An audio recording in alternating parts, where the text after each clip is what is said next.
Ciao, buonasera, bonsoir. Comment allez-vous? J'espère que tout le monde va bien. C'est 20h02. Je commence à avoir du retard dans mes arrivées. Désolé, je pense pas que vous êtes à 20h attaché à votre écran, à voir un peu si je suis là ou pas. Petit à petit, je cherche de limiter les retards, mais bon, il y a toujours deux, trois détails de dernière minute. Je vous assure que les dernières, c'est pas les cheveux. Là, c'est catastrophe totale et j'ai renoncé depuis longtemps à me préoccuper de ça. Je vous dis, première chose, qu'on a 4 candidats au titre du compte du jour. Il y en a un qui gagne sûrement. Mais bon, je vais vous donner tous les 4 parce que ça va être sympa. J'ai l'impression que on est un peu plus tous dans la même situation. Au début, je me sentais presque en obligation de vous raconter qu'est-ce que s'est passé ici, qui était très différent de la France. Je vois que en France, la situation est toujours plus similaire, heureusement pas au niveau des chiffres, bien sûr, à l'Italie, avec des gens qui ne respectent pas les consignes, qui se plaignent du gouvernement, de la porte-parole. Si on est plus ou moins dans la même situation, le président du conseil est visé, son conseiller de com aussi, donc voilà. On est un peu tous dans la même... dans le même bateau, c'est vrai, Suleiman. Qu'on te dit... merci à tous, Paris Team, Audrey, Alemusso, c'est un ami italien, ancien. On allait dans la même école au lycée. On l'appelait Spadino, en honneur de Anselmo Robiati. Est-ce que ça veut dire quelque chose, le nom d'Anselmo Robiati? C'était un de mes joueurs préférés à l'époque. Mais il n'a pas eu une énorme carrière. Il mériterait peut-être un épisode des joueurs talentueux, mais des années 90 qui n'ont pas percé comme il aurait mérité. Je pense à Morphée, Robiati, il y en a plein. Flack. Des pépites pour les amoureux du football, ça. Alors, pour commencer, je pense que vous avez vu plus ou moins les stats cet après-midi avec cette histoire de la conférence de presse qui n'était pas prévue au début parce que les chefs opératifs avaient un peu de fièvre.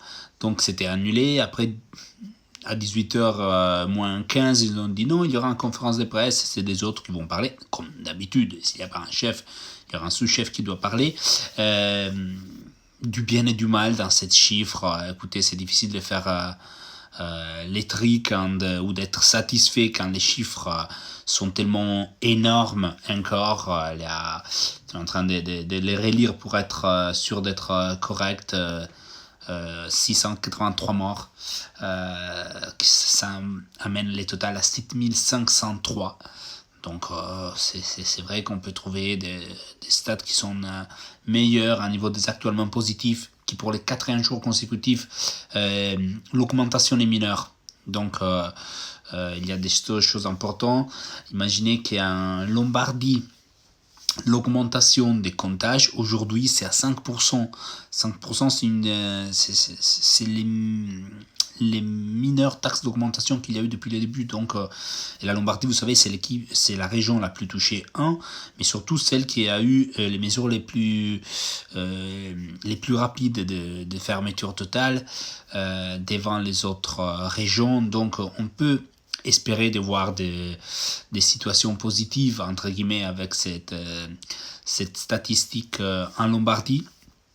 La chose qui m'inquiète, et ça devient toujours plus au-delà des morts, de situations incroyables, il n'y a plus de place dans les hôpitaux, les cimetières, ça je l'ai déjà dit.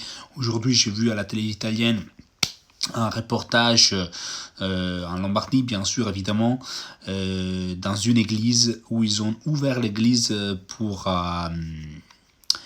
mettre les morts, parce qu'il n'y a plus de place. Donc imaginez,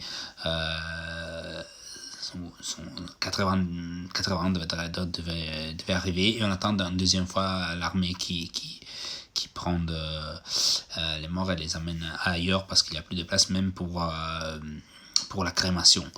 Situation catastrophique, inquiétante. Non, la chose qui m'étonne, et j'espère qu'en France ça va mieux, et là je vous pose la question de moi à vous, est-ce que ça va mieux pour ça? Il y a eu 5000 comptages à niveau de personnel soignant. Vous savez, il y a beaucoup de retard avec les masques à les retrouver. Il y a eu les problèmes de ceux qui ont été achetés, étaient bloqués à la frontière dans certains pays. Mais globalement, aujourd'hui, les 10% de comptages en Italie, c'est des personnels soignants. Raison pour laquelle, et ça c'est une des raisons, on peut dire, pour lesquelles on pense que surtout au début, il y a eu des erreurs, on peut dire, d'évaluation, de gestion du comptage dans les hôpitaux. Voilà. En temps normal, il y a cet taux de comptage que c'est une patient peut contager 2,5 personnes.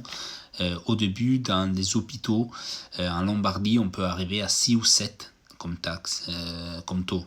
Pas 2,5, mais 6 ou 7, c'est énorme. Donc voilà, la situation, c'est comme ça. Je suis en retard sur tous vos messages. Je cherche de récupérer un peu. Cantine. Non, moi je suis en Italie, je suis à Turin. Je suis toujours à Turin. Il faut faire un choix entre Simone et Macron. Ah, là je suis au mauvais horaire s'il y a Macron qui parle. Mais je voulais faire vite ce soir. Quand je reviens dans l'after, dans quelques jours, ce week-end je crois. Suleiman, merci. Triste pour nous à l'Espagne, c'est normal. Moi aussi, je suis hyper triste pour l'Espagne. Vu les comptes du jour, celui qui était réussi 8 fois après 4 mois de prison. Waouh, intéressant. Non, alors, je vais très rapidement. Il y en a un qui est d'il y a quelques jours, mais je l'avais perdu, donc je remets dans la liste. Je commence avec les comptes du jour. Je sais que vous aimez ça. Moi aussi, j'adore ça. C'est presque la meilleure chose de la journée. Il y a cette femme de Rome, 60 ans environ, qui a été trouvée dans sa voiture en pyjama. Voilà. Et quand les flics lui ont demandé « Mais qu'est-ce que vous faites? Déjà, qu'est-ce que vous faites dehors ?» Et deuxième, pourquoi vous êtes en pyjama? Elle disait qu'il était sorti pour suivre son mari, chercher de photographier son mari parce qu'elle avait l'idée, elle croyait que son mari avait une maîtresse. Donc voilà, il y a la dame qui a 60 ans cherche de surprendre son mari. Et toujours en temps de confinement, bon voilà, on sait bien, c'était déjà en temps normal. Ok, on peut le faire, là en temps de confinement, c'est un peu plus con. Mais bon. Il y a un homme de 47 ans à Naples qui est lui, bon, oui, ça fait partie du groupe, qui a été verbalisé parce qu'il ne respectait pas les confinements, il n'avait pas raison d'être dehors. Bon, écoutez, rien d'histoire de drôle, rien d'incroyable dans cette histoire, mais quand il a été verbalisé, il a proposé aux agents 40 € pour oublier. Bon, laissez tomber, 40 balles, voilà. Et donc, voilà, il a été aussi accusé des tentatives de corruption. Je pense que ça, c'est de lourd quand même. C'est intéressant. Mon idole personnelle, sincèrement, là, c'est mon personnel, mais je ne sais pas si c'est lui le gagnant. C'est un homme de 50 ans, de Pordenone, donc dans l'est de l'Italie, Udine, par là, qui, à 5 heures du matin, il a été retrouvé à 100 km de son domicile, parce qu'il était en train de chercher une boîte ouverte, un local ouvert pour de striptease. Et il avait besoin. Il a dit aux agents, et les agents lui ont dit, mais monsieur, on est désolé, mais c'est tout fermé. Vous pouvez faire même 500 km, vous ne trouverez pas. Donc, lui aussi, quand même, c'est très, très lourd. À Nice, l'histoire sur la Sampdoria, c'était un plaisir. J'ai hâte de raconter les autres histoires. Et c'est lui qui risque d'être notre champion du jour pour arriver au 4e. C'est ces jeunes garçons de 18 ans, des Frata Maggiore, qui lui, oui, avait son ordonnance. Il avait écrit. Il avait dit qu'il est sorti, je fais trouver d'avoir le clip, par les flics, ils sortent l'autodéclaration où il avait écrit « J'avais besoin de fumer un pétard ». Bravo. Moi, je l'ai dit. La sincérité, c'est la meilleure des choses. Bravo. Mais l'homme qui s'est fait 100 km pour aller dans une boîte de striptease qui était fermée, et pour moi, c'est le meilleur. Peut-être parce que je suis plus proche des 50 ans que des 18. Pensez pas mal, hein. C'est pas... Mais bon, chacun a ses besoins. J'adore nos amis italiens qui sont en train mes compatriotes qui sont en train de nous régaler, de nous faire trouver un petit bout de sourire dans ces journées tristes et incroyables.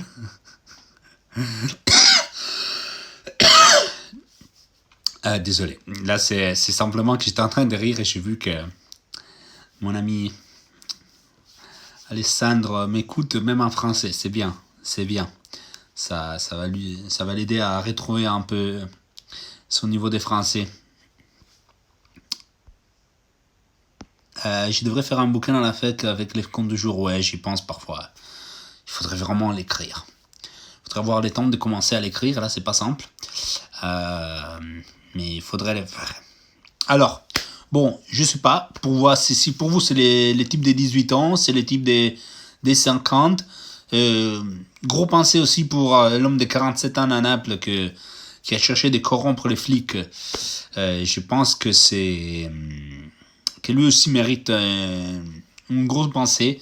La dame des 60 ans qui cherchait de surprendre les maris avec la maîtresse. Bon, voilà. C'est pas mal, mais bon, dans des journées plus tristes, elle aurait pu être les contes du jour, mais non, là, c'est pas. Alors, les questions, je commence par toi, TB Gamine.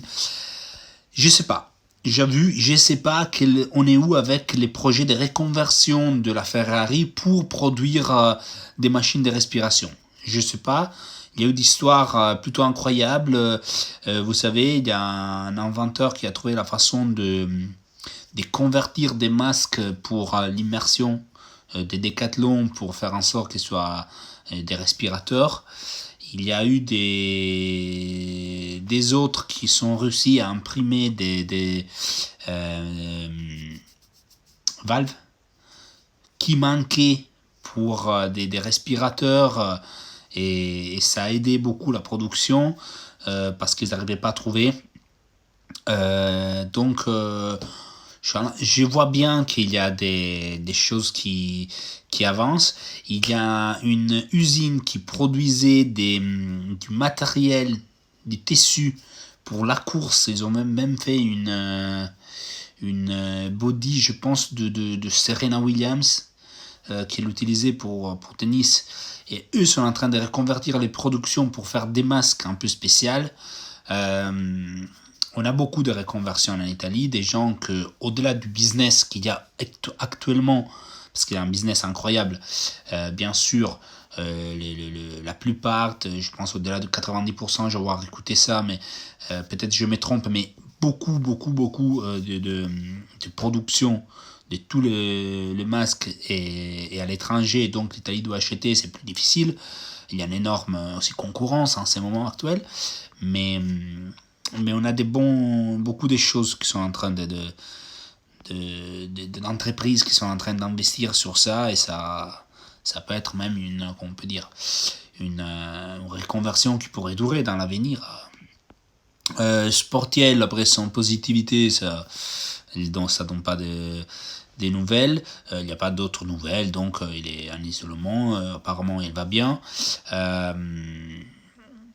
les autres joueurs, ceux qui étaient en isolation préventive après la positivité des Rougan, là, ils sont en train de, ils peuvent sortir. C'est fini la positivité, l'isolation préventive. On a plusieurs joueurs de l'Inter aussi qui sont partis. Certaines, plusieurs pas, mais certains joueurs de l'Inter qui sont partis pour entrer dans les familles après avoir respecté ces 14 jours après la positivité des Rougan, et d'autres qui ont décidé de rester. Il y a un beau message sur les réseaux sociaux que vous pouvez trouver d'Ashley Young qui écrit à ses compatriotes anglais. Pratiquement, il dit de prendre l'Italie à exemple aussi pour le fait que dans les supermarchés, oui, il y a de l'attente, mais il y a un respect toujours de la queue, qu'il n'y a pas de situations ingérables.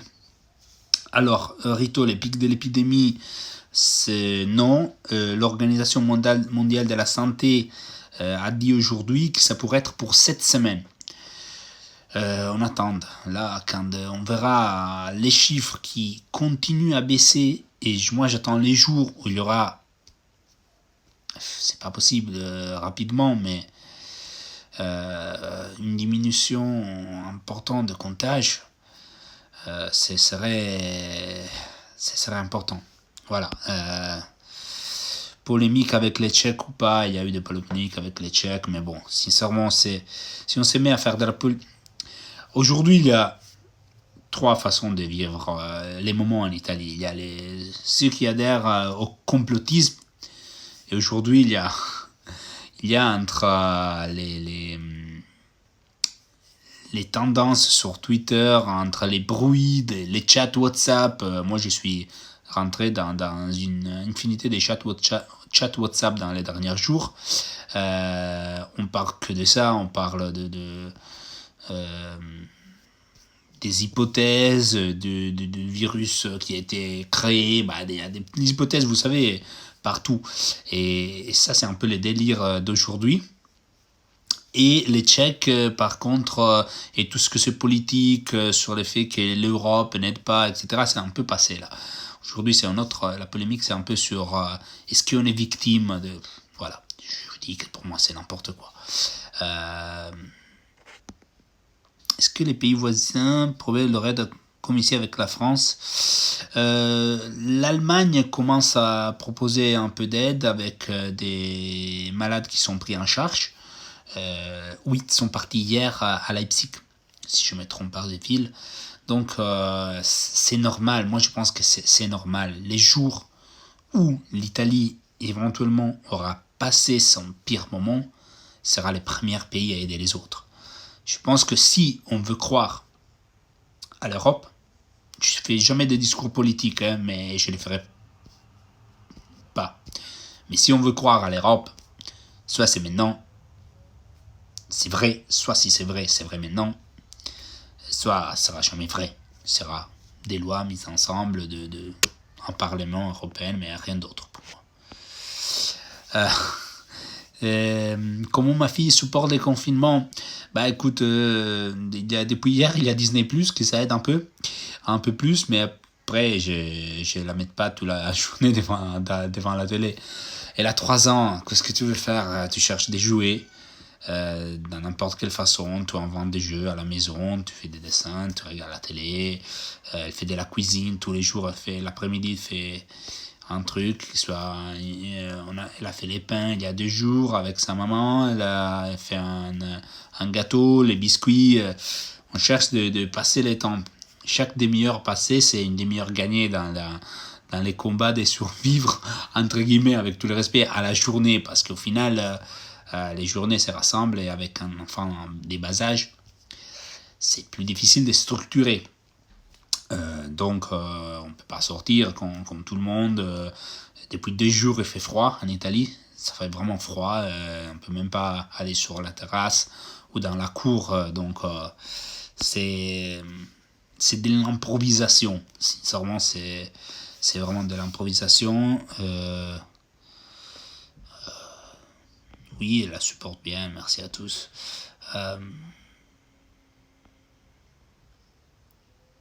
Alors, ouais, j'ai lu vos messages. Caroline, Suleiman, Doudou, bah les chats. Les chats sont là. Un et deux. Ils participent.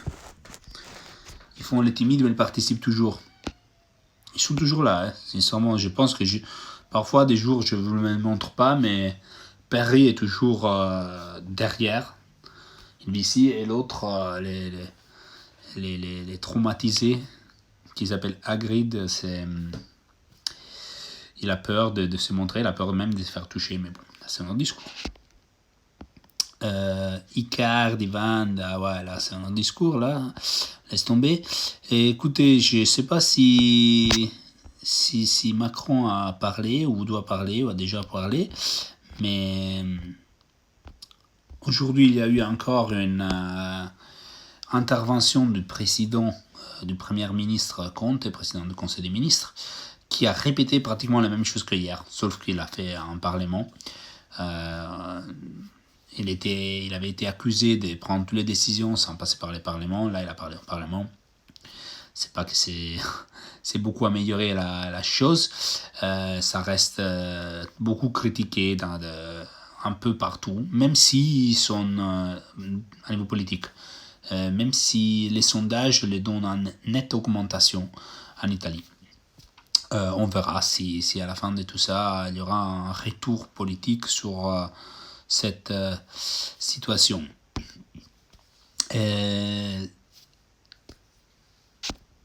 Dernière chose dont je voulais parler, c'était la Serie A. Vous avez vu aujourd'hui, je vous répète, Papou, je te réponds après.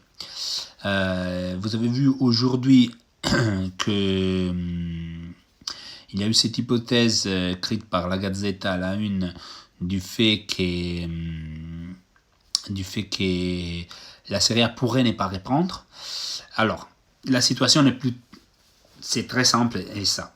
Il y a sûrement une énorme trou noir au niveau économique pour la Serie A avec cette situation. Si la Serie A ne reprend pas...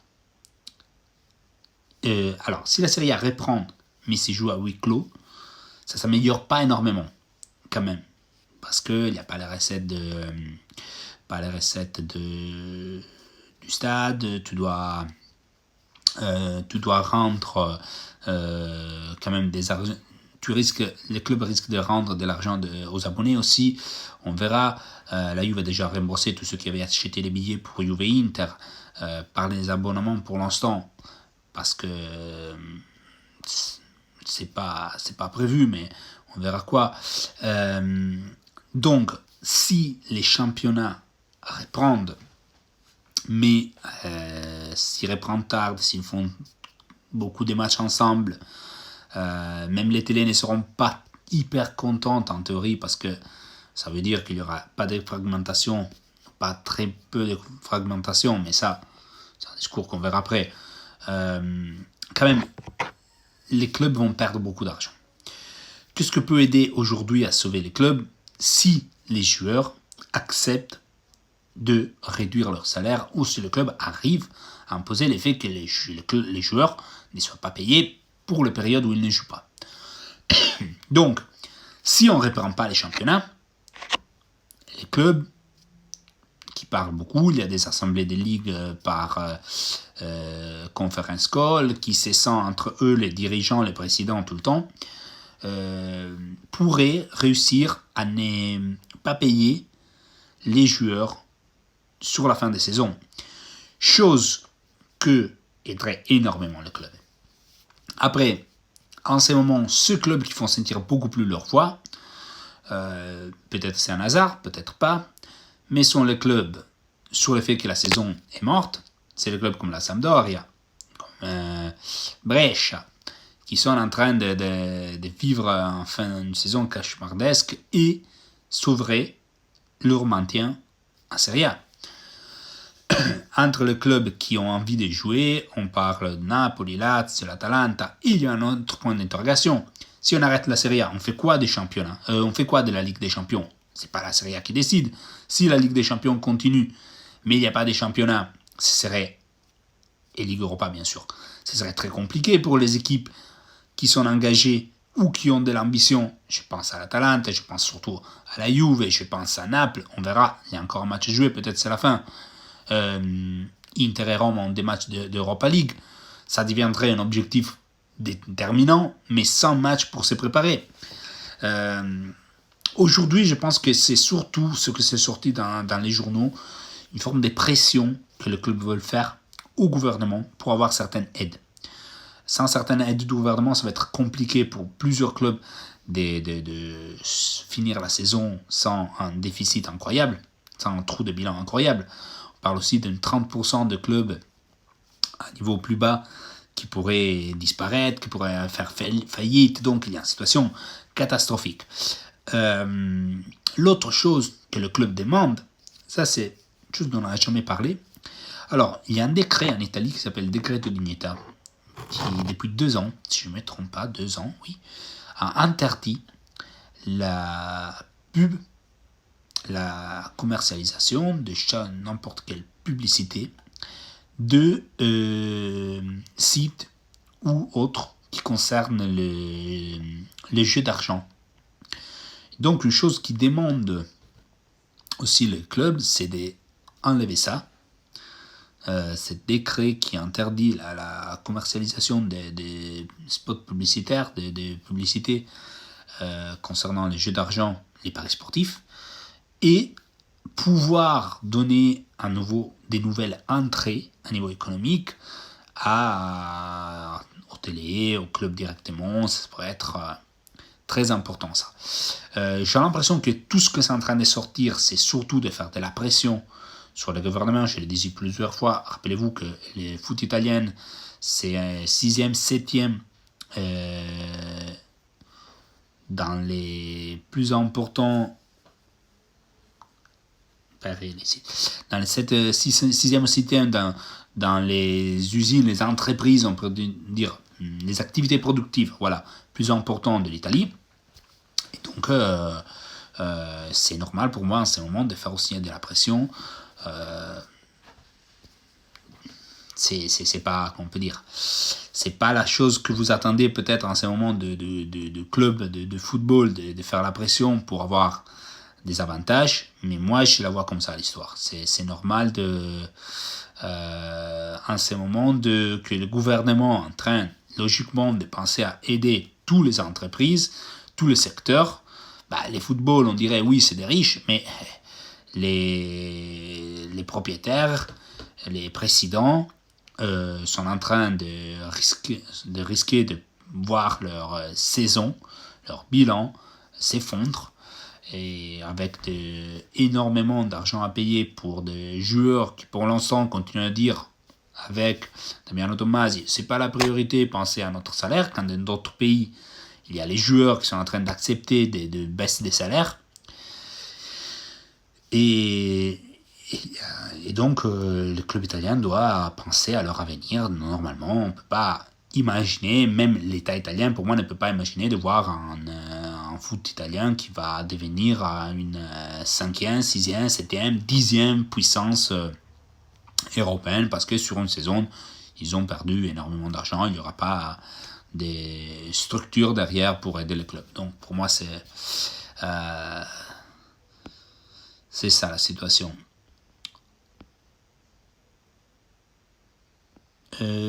Papou, oui, c'est un peu confus. Voilà, c'est ce que j'ai. Ça ressemble à un bras de fer. Exactement.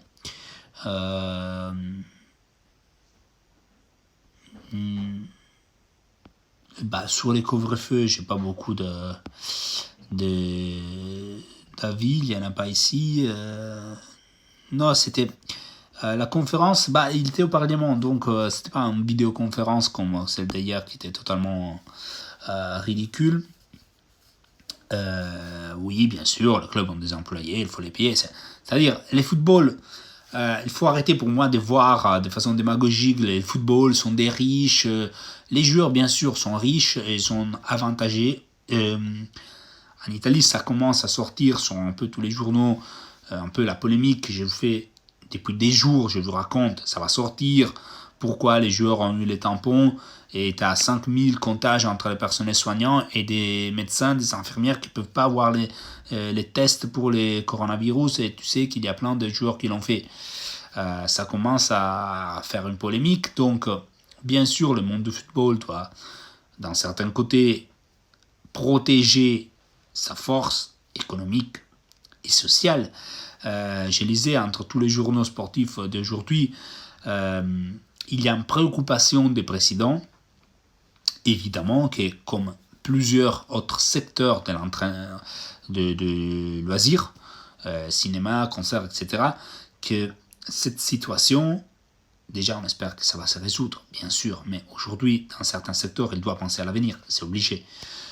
Donc il y a la peur, l'impression surtout que ça va rester une trace, c'est-à-dire qu'il y aura un peu plus de peur, un peu moins d'envie de quand même fréquenter certains lieux, certains rassemblements. Donc on pense qu'il y aura une conséquence négative au niveau des fréquentations des stades. Ils sont en train de faire des calculs sur ça aussi. Donc c'est vrai qu'il faut penser à protéger aussi les footballs. C'est peut-être une des dernières choses sur lesquelles aujourd'hui on veut penser à protéger, mais c'est quand même un secteur productif très important en Italie, comme dans tout le monde, comme dans toute l'Europe, comme dans les plus grands pays.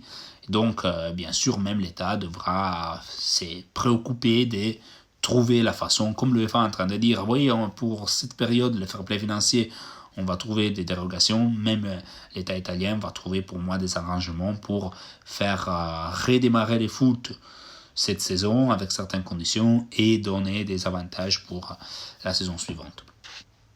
Ounès, la famille va très bien, je te merci beaucoup, c'est un plaisir de voir vos messages.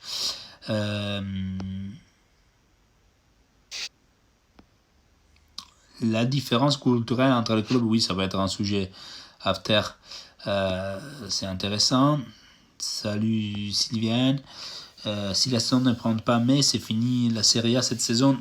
Pour l'instant, on part de mai. Après, on verra. Moi, je pense aussi qu'ils peuvent essayer de jouer les plus de matchs possibles. Quand même, au-delà de la 26e journée, terminer une saison à la 26e, j'ai dit, si l'UEFA quand même considère la possibilité de jouer des matchs encore, l'Italie doit trouver la façon de jouer, même seulement pour aider certains clubs à être à la hauteur. Si c'est difficile de mettre 12 journées de championnat, tu as 11 plus des matchs en retard, il faudrait trouver la façon de les mettre les plus possibles. Voilà, et si on doit jouer jusqu'en juillet, on jouera jusqu'en juillet. Et si la saison prochaine doit commencer à septembre, octobre, on les fera. Comme disait Infantino l'autre jour sur la Gazzetta, si c'est l'occasion pour révolutionner une formule de championnat, un calendrier qui est critiqué par tout le monde, UEFA, FIFA, supporters, clubs, et retrouver la façon de redémarrer cette machine qui est en train de vivre son pire moment, il faut le faire. Moi, sincèrement, quand je vois tous les matchs qu'on fait en préparation, tous les stages à 4 coins du monde pour gagner 3, 4, 5 millions avec les International Cup en Chine, aux États-Unis, les tournois en Australie, c'est beau, c'est du foot. Tu vas développer la marque de ton club à l'étranger, à l'international, même les ligues sont contents.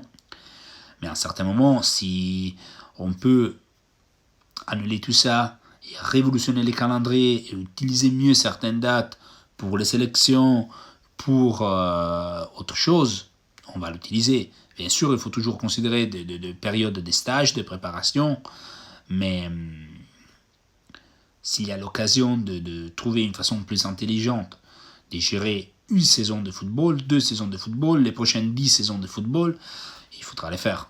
En sachant qu'en 2022, il y a un Coupe du Monde en novembre, décembre.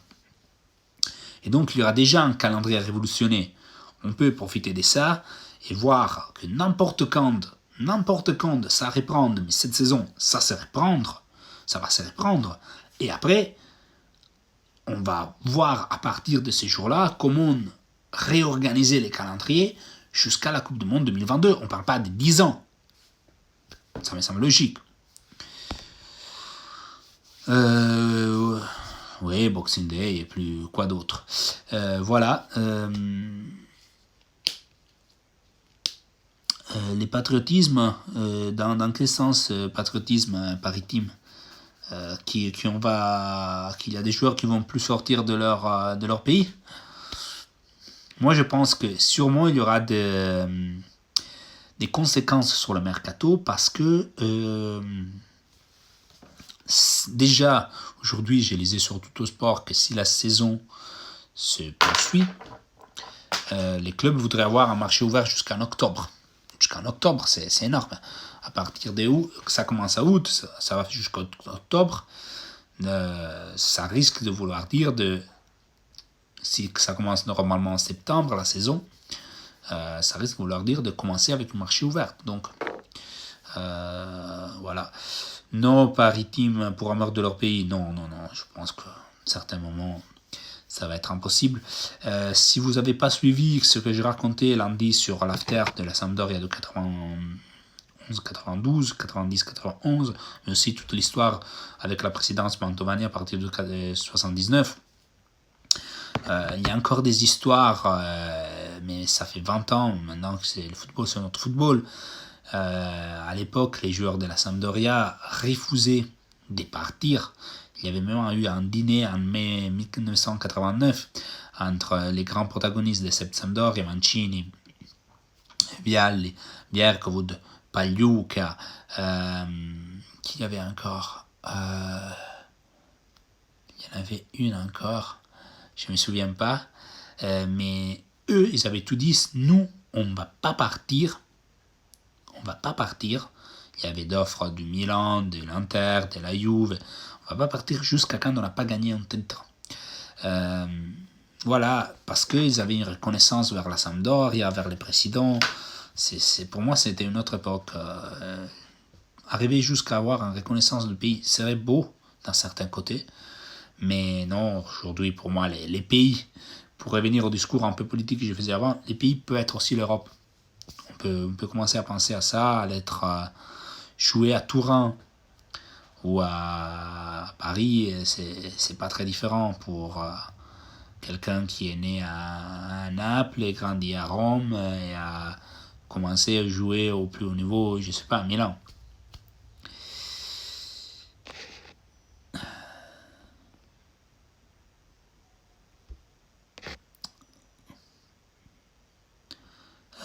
Bon, je termine avec cette question de Tunsi, je prononce mal, Tunsialea, si je pense que c'est bien.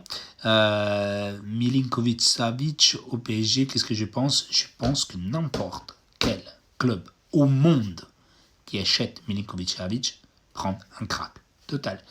Et ça fait des années, je pense deux années, pour ceux qui écoutent l'after tous les jours, on dirait, que j'ai dit régulièrement Sergei Milinkovic-Savic, c'est chapeau 1. À côté de Marco Verratti, bien sûr. Mais là, c'est un peu le cœur contre la raison. Voilà. Bon, je vais... sur l'Euro, j'attends bien de le voir. Beaucoup d'espoir pour cet Euro, même si il y a certains joueurs qui ont risque de ne pas avoir l'Euro vu ces décales d'un âge comme Giorgio Chiellini. Les amis, je vous remercie encore une fois, encore ce soir, c'était un plaisir. Et j'espère que voilà, toutes les choses se passent bien pour vous. On parle beaucoup de moi. J'espère que pour chacun de vous, vous êtes chaque soir beaucoup ça dans ces 30 minutes, 40 minutes, vous êtes plusieurs Certains restent tout le temps, c'est magnifique. D'autres arrivent, il y a des remplaçants qui rentrent, qui sortent. Donc vous êtes beaucoup et je vous remercie tous. J'espère que vous tous vous allez bien et qu'on se retrouve demain comme d'habitude pour faire un autre point de la situation. Là aujourd'hui, j'ai même pas sorti sur les terrasses, je pense. Donc qu'est-ce que j'ai vu de l'Italie? Je l'ai vu de mon séjour et de mon téléphone. Bon, c'est un plaisir. Encore ciao et bonne notte. Ciao.